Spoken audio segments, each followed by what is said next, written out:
Well, after Adamson University defeated UP earlier today in straight sets, we got to the second game of our Sunday doubleheader to conclude weekend volleyball festivities here in Volleyball Central, otherwise known as the Arena in San Juan.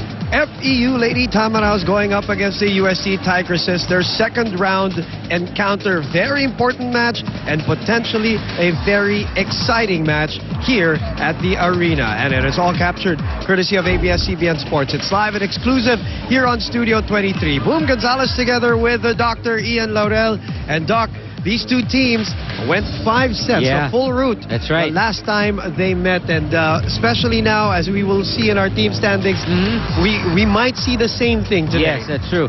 Good afternoon to all of you fans out there, and of course, these two teams they've had the longest volleyball winning streaks in history. You know, they have the most number of championships combined for these two teams, and like what Boom has said, we expect a good one, just like the one that they had in the first round. And let's look at the team standings as of now, and UST really coming out of from a good win in their past match against Ateneo. Yun yung hinahabol nila. We're gonna look at the team standings right now. De La Salle still unblemished record. Boom, 10 wins, no losses. Definitely they're gonna make it to the Final Four and probably notch that. Baka pa rin, ha? Ayaw mo pang maniwala.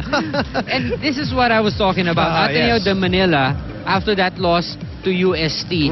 Kung titignan mo UST ngayon 5-3, they have a good chance of even getting that second spot. Yes, Adamson and UST are within range, in other words. That's true. FEU, on the other hand, they need this win. Of course, the magic number is 4. Right now, they're in the 5th spot, but very close. A win today would tie them with Adamson, and that's very important. Itong second round, very important because of positioning. And this is one of the games that we have told you that, you know, the win is very important for either team because it can really make a difference on how the ranking will appear at the end of the second round. Let's go back to that first meeting, Ian. The circumstances surrounding that first meeting was very strange.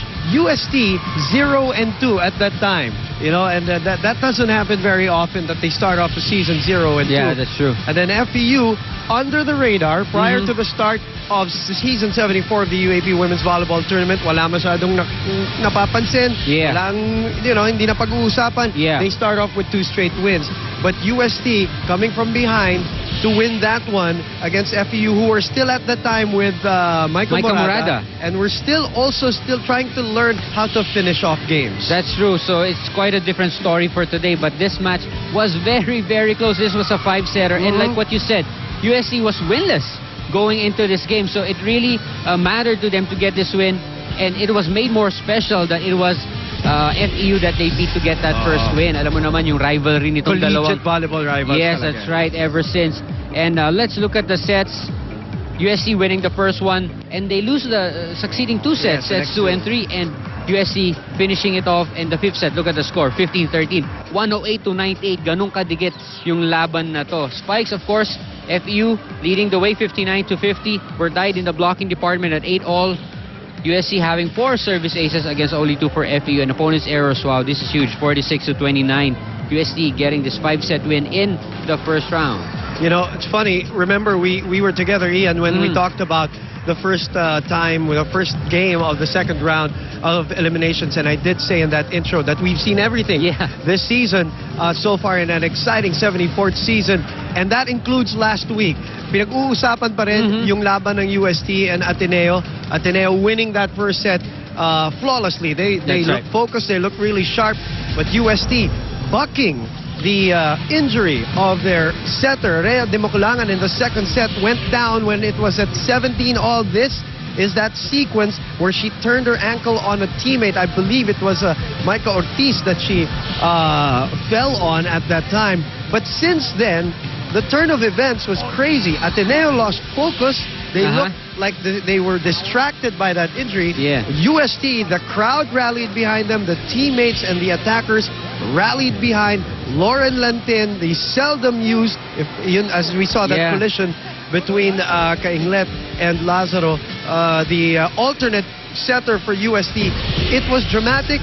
It was inspired. That's true. what happened, and probably the most dramatic win so far here in this season. And this could be a turnaround game for UST. Yep. You know what it does to the team is that it tells them that even if Rhea's not there, even if there's someone Yes. but if we work together, if we're on the same page, if we really support each other, yun yung nakukulang kasi sa UST. We've seen them really perform. May isang maganda ilalaro, may magkukulang, but to work together at the same time, yun ang hindi pa natin nakita. And look at that number, 89-88, the total number already. UST outgunning Ateneo in that matchup. So it was a close one, even if it was 4 sets. Yes. I did remember saying that it felt like it was 5 sets in that match.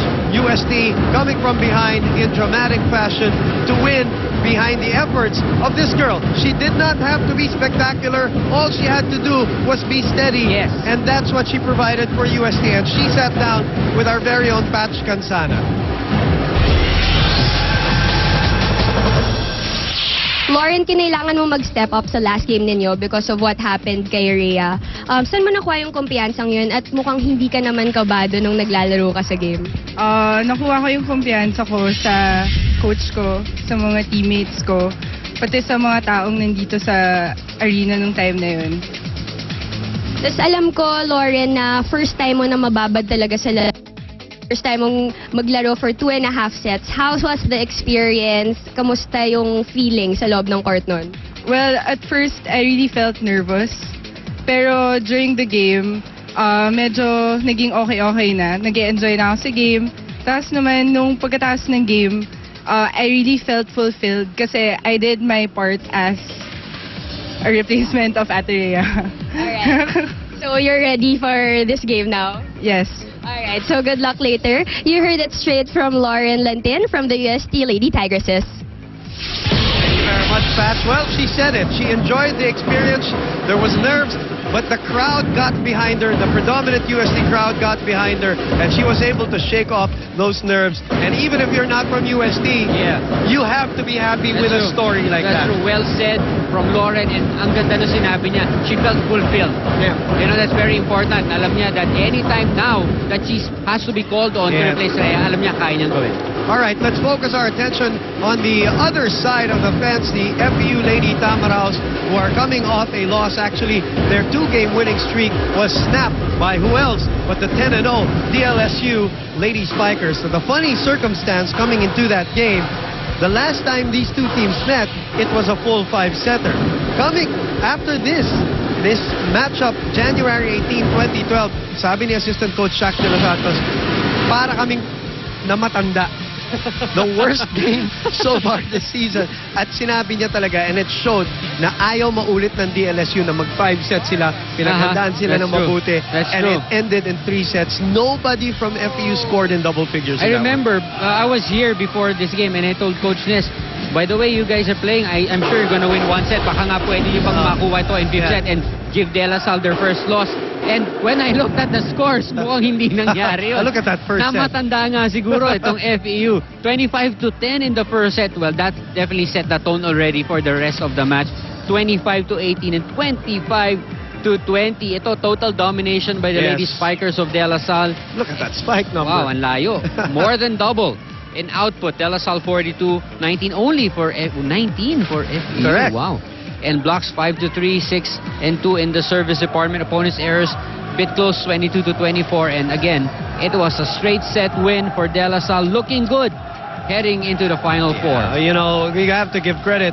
And Coach Shaq gave credit to La Salle talaga. They played a bad game, talking about FEU, but they also acknowledged that DLSU prepared for them. Sabi nila they were 1 step ahead. Lahat ng ginawa nila pinaghandaan ng DLSU, and it showed in the score and the result of that match. Let's pick the brain of Rosemary Vargas and see what she has to say about that match. Coming into this potentially exciting UST match, she sits down with Erica Libolo.